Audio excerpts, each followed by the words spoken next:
उरणमध्ये ढिसाळ कचरा व्यवस्थापनामुळे कुत्र्यांची दहशत वाढली. मोकाट कुत्र्यांचा एकावर हल्ला.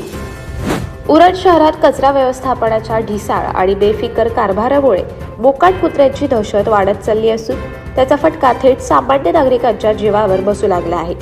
बोरी गावातील विजय मांजरेकर उर्फ विजू यांच्यावर सकाळच्या सुमारास मोकाट कुत्र्यांनी अचानक हल्ला करून पोल्ट्रीचा गंभीर चावा घेतल्याची घटना घडली आहे.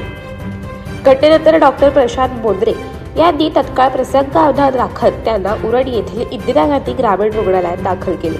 मात्र जखम अत्यंत खोलवर व गंभीर स्वरूपाची असल्याने प्राथमिक उपचारानंतर त्यांना पुढील उपचारासाठी मुंबईतील जे हॉस्पिटलमध्ये हलवण्यात आले आहे.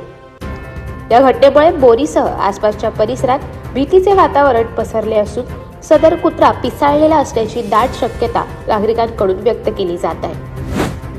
उरण नगर परिषदेने घनकचरा व्यवस्थापनासाठी लाखो रुपयांचा खर्च करून ठेकेदार कंपन्यांना काम दिले असले तरी प्रत्यक्षात शहरात कचऱ्याचे नियमित संकलन होत नसल्याचे वास्तव वारंवार समोर येत आहे.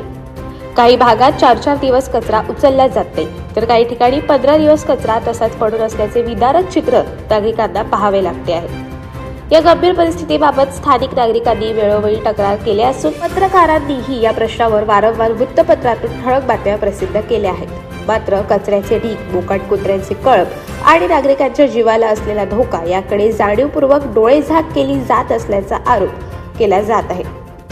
मोकाट कुत्र्यांचा बंदोबस्त, निर्जंतुकीकरण मोहीम आणि प्रभावी कचरा व्यवस्थापन या सर्व जबाबदाऱ्या कागदावरच राहिल्या असून प्रत्यक्षात मात्र नागरिक भीतीच्या सावटाखाली जगत असल्याचे भयावह चित्र उरणमध्ये दिसून येत आहे. अशाच अनेक घटना आणि बातम्या जाणून घेण्यासाठी सबस्क्राईब करा आमचे YouTube चॅनल केव्ही न्यूज आणि इन्स्टा पेज कृषीवल न्यूजला फॉलो करा.